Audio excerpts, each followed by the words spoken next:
Hello everyone, welcome back to my YouTube channel Love is Immortal. We always love and with Vangshan. तो कल किसी ने question किया था मेरे से कि मैंने एक व्यक्ति का तो जेंडर ही चेंज कर दिया. So I am sorry for that क्योंकि मैं खुद भी स्टोरी लाइन थोड़ा सा भूल गई थी, तो मैंने कर दिया होगा वो गड़बड़. अब यार थोड़ा मैनेज करो क्योंकि मैं सच में ये स्टोरी बहुत लंबे टाइम के बाद कंटिन्यू कर रही हूँ, तो थोड़ी सी प्रॉब्लम आ रही है. वेल इसके बाद जो भी स्टोरी मैं स्टार्ट करूँगी, I promise, not promise but हाँ, मैं उसे कंटिन्यू करूँगी. Don't worry about that. तो चलिए स्टोरी को स्टार्ट करते हैं. विंग और वांग जी की शादी तय भी हो चुकी थी और डेट भी निकल आई थी. उनकी शादी में बस 3 दिन ही बाकी थे और वांग जी, जो कि घबराया हुआ था, शादी का दिन जैसे जैसे नज़दीक आ रहा था उसे घबराहट महसूस हो रही थी. इसलिए नहीं क्योंकि उसकी शादी आने वाली है, बल्कि इसलिए क्योंकि शादी के ही दूसरे दिन उसे वी वुशियान को मारने जाना है. मतलब वी वुशियान नहीं, ईलिंग लोजू को मारने के लिए जाना है. वो विंग को क्या बताएगा कि वो कहाँ जा रहा है? शादी के दूसरे दिन ही वो गायब हो जाएगा. विंग वांग जी इसी बात से थोड़ा सा परेशान था. दूसरी तरफ विंग, जो अपने घर में बिंदास बैठा हुआ था, उसके लिए तो लाइफ पूरी अच्छी हो चुकी थी. वो भूल चुका था हंगवंजुन के बारे में. वो तो बस वांग जी के बारे में सोच रहा था कि उसकी शादी होगी और वो दोनों कैसे प्लान करेंगे. विंग जो कि हनीमून के बारे में भी प्लान कर रहा था. तब उसने अपने वॉलेट को निकाला और वहाँ से वो सर्च करने लगा कि आखिर वो कहाँ जाए हनीमून पर. कहाँ जाना चाहिए? पेरिस, स्विट्जरलैंड या फिर कहीं और? कहाँ जाना चाहिए? तो विंग, जो कि अपने भाई चैंग के पास पहुंच गया, उसके कमरे में जाते ही बिना नॉक किए अंदर घुस गया और कहा, चैंग, आचिंग, आचिंग. आचिंग, जो कि बाथरूम में था, वो टॉवल पहन के बाहर निकला. उसने कहा, आह विंग, तुम नॉक करके नहीं आ सकते. विंग ने आचिंग को देखा सर से लेकर पैर तक, फिर कहा, तो रॉन्ग करके आने में और बिना नॉक करके आने में क्या अंतर है? वैसे भी हम दोनों ही मेल हैं और हम दोनों ही ब्रदर्स हैं, तो फिर क्या दिक्कत है? चैंग, जिसने कहा कि बस विंग का कुछ नहीं हो सकता, वो विंग से परेशान है, बस जल्दी से वांग जी आ जाए तो वो विंग को उसके हवाले कर देगा और वांग जी से कहेगा कि विंग को वांग जी पकड़ के रखे, अपने पास बांध कर रखे, ताकि वो चैंग के कमरे बिना नॉक किए ना आ पाए. विंग, जो कि हंसने लगा, उसने कहा, वाह, मतलब वांग जी से मेरी शादी इसलिए हो रही है ताकि वो मुझे तुमसे दूर रखे सके. क्या बात है चैंग. खैर मुझे बता, मैं हनीमून पर कहाँ जाऊँ वांग जी को लेकर, बोल. चैंग, जो कि विंग की तरफ तिरछी निगाहों से देख रहा था, उसके फेस पर एक अलग ही एक्सप्रेशन थे, लुक थे. चैंग, जिसने अपने कबर्ड से अपने कपड़ों को निकाला और उन्हें पहनते हुए कहा, अच्छा, हनीमून पे जाने की प्लानिंग हो रही है. वांग जी ने क्या कहा? वो कहाँ जाना चाहता है? विंग ने कहा, अरे मैं उससे क्यों पूछूंगा, मैं तो खुद ही डिसाइड करने वाला हूँ और फिर मैं उसे सरप्राइज दूंगा, वेडिंग गिफ्ट. कैसा आइडिया है? चैंग ने कहा, वाओ, दैट्स सो कूल, ये तो सच में बहुत अच्छा है. वैसे तुझे किसी ऐसी जगह पे ले जाना चाहिए जहाँ पर आज तक कोई गया ही ना हो, ताकि वांग जी को और बड़ा सरप्राइज मिल जाए. क्या ख्याल है? विंग ने थोड़ी देर सोचा और कहा, नहीं, कुछ अच्छा बता. ऐसी जगह तो बहुत सारी हैं जहाँ पर कोई नहीं गया है. कई सारे आइलैंड्स हैं जहाँ पर ट्राइबल लोग रहते हैं. क्या मैं वहाँ ले जाऊँ उसे, बोल. आशिक ने कहा, बढ़िया आइडिया है, वहीं ले जा. तुम और वो दोनों मिलकर फिर झिंगा लाला हु हु ये सब करना, मजा आएगा. विंग, जिसे गुस्सा आ रहा था, उसने कहा, आचिंग, मैं कुछ सीरियस पूछ रहा हूँ तुझसे, बता कि मैं कहाँ लेकर जाऊँ वांग जी को, ये ऊट पटांग बातें मत कर. चैंग ने हंसते हुए कहा, अरे मैंने कहा तो किसी ऐसे आइलैंड पे ले जा जहाँ पर ट्राइबल लोग रहते हो. सच में तुम लोग भाला लेकर शिकार करना. मजा आएगा. मुझे तो सोचते ही कितना ज्यादा रोमांच महसूस हो रहा है. विंग, तुम्हें जाकर कितना मजा आएगा. विंग, जिसने वहीं बेड के ऊपर से एक पिलो उठाया और चैंग की तरफ मारते हुए कहा, बेटा चैंग के बच्चे. चैंग ने कहा, उफ विंग, दिल पे वार मत कर, मेरी तो शादी भी नहीं हुई, बच्चे कहाँ से आएंगे. विंग को और ज्यादा गुस्सा आने लगा. उसने कहा, तेरे से पूछना ही बेकार है, मैं जा रहा हूँ. विंग वहां से निकल गया था. वो अपने कमरे में वापस आ गया. उसका एक प्लान तो फेल हो गया. चैंग तो बेकार इंसान है, उससे पूछना ही बेकार है. विंग, जो कि अब सोच रहा था कि वो किससे पूछे, उसे ख्याल आया कि वो अपनी बहन से पूछ लेता है. फिर उसने सोचा कि ये कुछ ज्यादा नहीं हो जाएगा अपनी बहन से पूछना. विंग ने अपने फोन को साइड रखा और खुद ही सोचने लगा. उसके दिमाग में एक जगह का आइडिया आ गया कि हाँ, वहां जाना ठीक रहेगा और वो जगह वांग जी को पसंद भी आ जाएगी, तो वही ठीक है. विंग, जिसने तुरंत अपने फ़ोन को उठाया, अपने मैनेजर को कॉल किया और कहा कि इस जगह की सारी प्लानिंग कर दे, सब चीज़ों का इंतजाम कर दे, वो हनीमून पे जाने वाला है. उसने सोच लिया था कि शादी के 2 दिन बाद वो चला जाएगा हनीमून पर, अपने प्यार, अपने हस्बैंड, या कहो अपनी वाइफ के साथ में. विंग जो कि सोच रहा था कि हाँ वांग जो उसका वाइफ ही तो है, कितना क्यूट है ना वो, कितना शाय है और कितना सा इनोसेंट भी है। अब विंग को कौन बताए कि वांग जी इनोसेंट नहीं है, खतरों का खिलाड़ी है, वो खुद भी एक माफिया है, पर विंग को कहाँ पता है। विंग जैसे ये सब कुछ सोच रहा था, जैसे जैसे शादी के डेट नज़दीक आ रही थी, विंग तो एक्साइटेड हो रहा था और वांग जी थोड़ा नर्वस होता जा रहा था, क्योंकि उसे याद है कि उसे वहाँ भी जाना है। फिर भी उसने सारी नर्वसनेस को साइड किया, खुद से कहा कि उसे पहले अपने पर्सनल मैटर पे ध्यान देना चाहिए। उसकी प्रोफेशनल लाइफ जो है वो तो रहेगी रही, वो कहीं नहीं जाने वाली। अगर वो एक बार हीलिंग लोजो को मिस कर भी देता है तो वो दूसरी बार पकड़ लेगा, लेकिन कहीं ना कहीं इनसाइड वांग जी को पता था कि वो उसे मिस नहीं कर सकता। यही एक लास्ट चांस है उसके पास हीलिंग लोजो को अपने ट्रैप में फंसाने का। अब शादी वाले दिन विंग जो कि तैयार हो चुका था, वांग जी भी तैयार था। वो लोग हॉल के बीचों बीच में खड़े थे, उनकी शादी की सेरेमनी चल रही थी। विंग तो नर्वस हो गया था, वो इतने टाइम से ये सोच रहा है, वो एक्साइटेड था, लेकिन अब जाके उसे नर्वसनेस महसूस हो रही थी। अब जाके उसे ऐसा लग रहा था कि भाई क्या हो रहा है, उसके पसीने छूट रहे थे। और वांग जी जो कि काफ़ी ज़्यादा डरा हुआ था, पता नहीं क्या हो रहा है उसे उसे समझ नहीं आ रहा है। उसने कितने लोगों को मार डाला है अब तक, कितने मर्डर्स किए हैं, कितने लोगों को बचाया भी है, कितने सारे क्राइम्स भी किए हैं, पर उसे इतना डर तो कभी नहीं लगा जितना आज लग रहा है। इतना डर तो उसे पुलिस को देख के भी नहीं लगता है जितना उसे विंग को देख के लग रहा है। फिर भी वांग जी बहुत खुश था, एक्साइटेड भी था, उसके साथ बहुत सारे इमोशंस खड़े हुए थे। वहाँ पर एक इंसान था जो इतना ज़्यादा भावुक हो गया था कि वो रोने लगा था, वो था नी हुसैन, जो विंग की शादी देख रहा था और इतना खुश हो गया था, वो खुशी के मारे रो रहा था। उसने कहा, वी ब्रदर आपकी भी शादी हो गई, अब मैं बचा हूँ। हाँ मुझे भी शादी करनी है, कोई मुझे भी शादी करने के लिए कोई इंसान दो, मैं भी शादी करना चाहता हूँ। विंग जिसने अपनी आई रोल की, शादी के बीचों बीच रोल की उसने, क्योंकि उसने सारी बातें सुनी थी। वांग जी के फेस पर हंसी आ गई थी, वो मुस्कुरा रहा था कि भाई विंग के दोस्तों का कुछ नहीं हो सकता, सारे एक जैसे हैं। देन उनकी शादी कंप्लीट हो जाने के बाद में प्रिंस ने उनसे कहा कि वो किस कर सकते हैं। विंग जो कि बस इसी चीज़ का इंतज़ार कर रहा था, उसने हाँ देखा ना था और वांग जी को तुरंत ही पकड़ के किस करने लगा। ज़्यादा डीप किस ना करके उसने बस हल्का सा ही किस किया था और दूर भी हट गया था। सब लोग क्लैप करने लगे थे। उन दोनों की शादी फाइनली कंप्लीट हो चुकी थी। शादी कंप्लीट हो जाने के बाद में वांग जी जिसकी विदाई की बारी आ गई थी। वांग जी को कभी नहीं लगा था कि वो रो सकता है, वो रो रहा था क्योंकि उसे सच में काफ़ी दुख हो रहा है शादी करने के बाद, क्योंकि उसे अपने फैमिली से दूर जाना पड़ रहा है। उसने कहा था कि वो विंग के साथ रहेगा, लेकिन अब वो सोच रहा है कि विंग को अपने साथ उठा के लेके जाए। नहीं नहीं, वो विंग के साथ नहीं जाएगा, विंग को अपने साथ लेकर आएगा। पर ऐसा तो हो नहीं सकता था। वांग जी को फाइनली वहाँ से विदाई दी गई थी। फाइनली वो गाड़ी में बैठा विंग के साथ और अपने नए घर में आने लगा। शादियों की तैयारियों के बीच में सिचैन, वांग जी के फादर मदर सब लोग विंग के घर को देख चुके थे, पर वांग जी था जिसने नहीं देखा था। पहली बार जब वांग जी ने विंग के घर को देखा तो वो अमेज था, क्योंकि ये सच में उसके घर से भी ज़्यादा बड़ा घर है। क्या विंग कुछ ज़्यादा ही शो ऑफ करता है? क्योंकि वांग जी के पास भी बहुत सारा पैसा है, पर वो इतना बड़ा घर खरीदने में विश्वास नहीं रखता है। इतने बड़े घर का वो क्या करेगा जब उसकी फैमिली में बस 4 से 5 ही लोग हैं।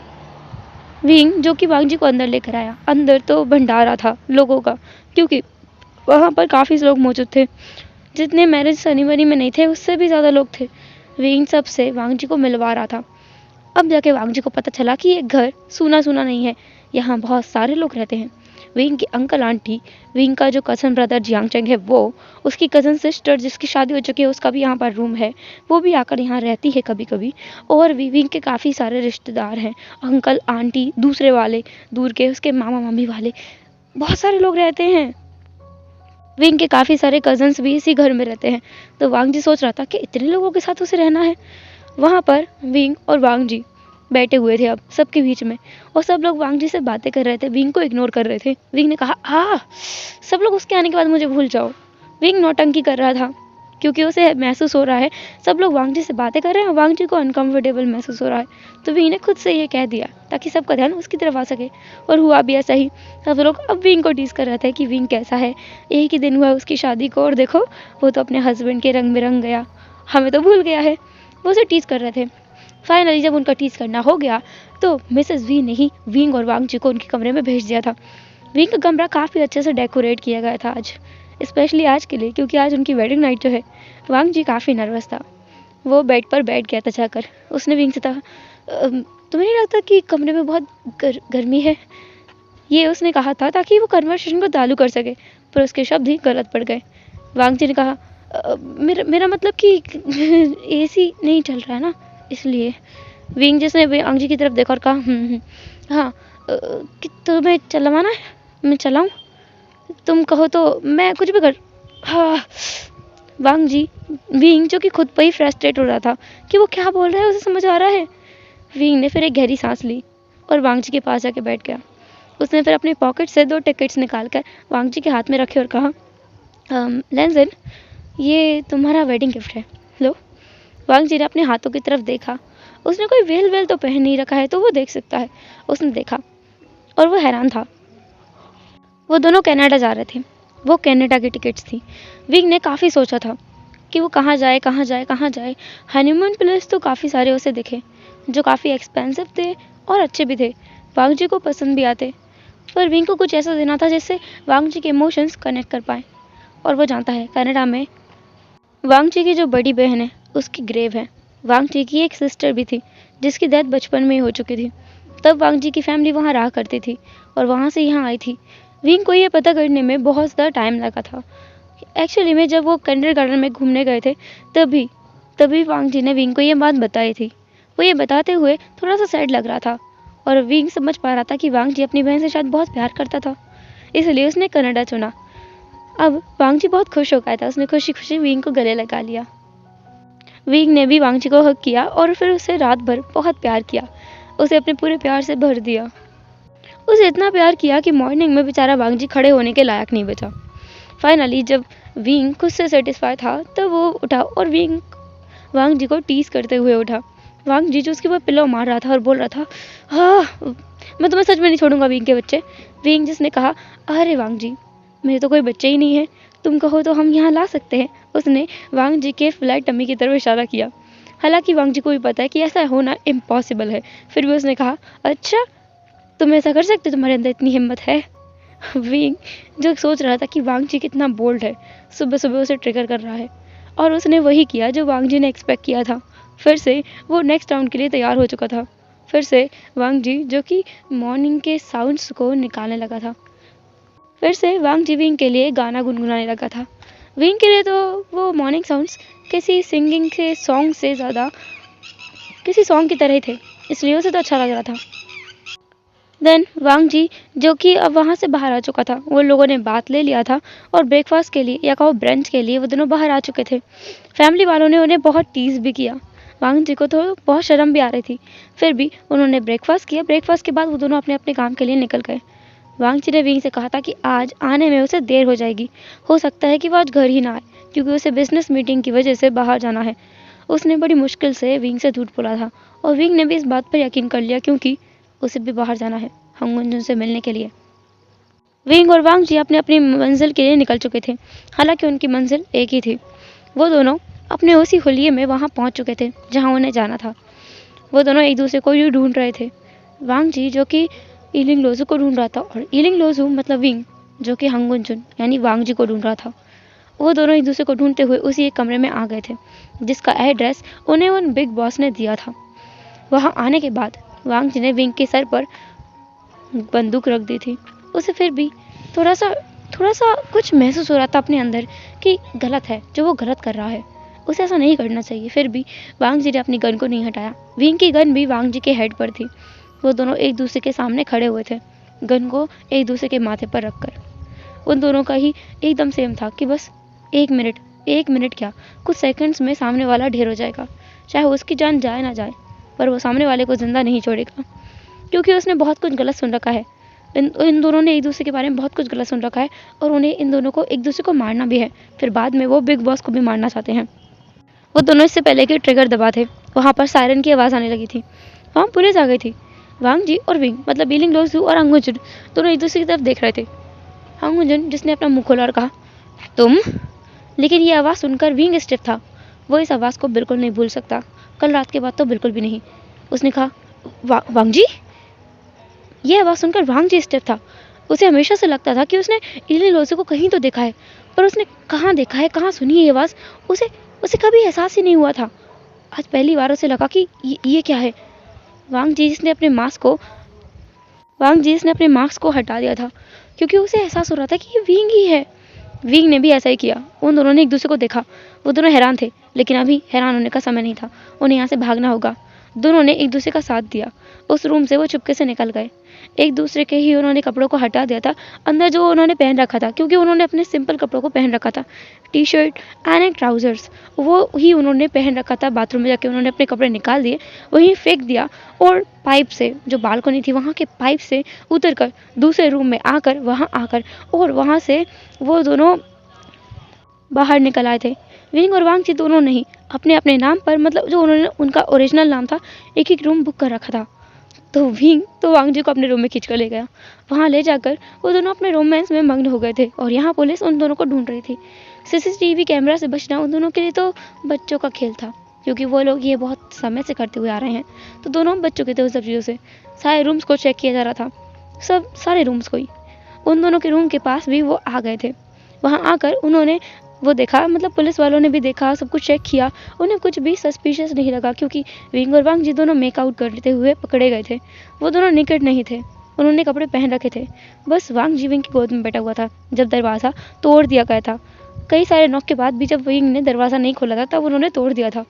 पुलिस खुद भी एम्बेरस फील कर रही थी कि उन्हें क्या क्या करना पड़ रहा है हंगुंचन और हीलिंग लोज़ों को पकड़ने के लिए। बाद में उनके जाने के बाद वांग जी, जिसने विंग की तरफ देखा, और विंग वांग जी की तरफ देख रहा था, जैसे वो अपनी नज़रों से पूछना चाहता हूँ कि ये सब क्या है। वांग जी ने एक शाय किया और फिर विंग को सब कुछ बता दिया कि वो एलियन लोज़ू है और कैसे बना। वांग जी, जिसने सब कुछ बता दिया था, विंग ने भी वांग जी को सब कुछ बताया कि वो कैसे बना, वो माफिया में कैसे आया। अब बारी थी बिग बॉस की, क्योंकि इन दोनों को तो सारा सच पता चल चुका है।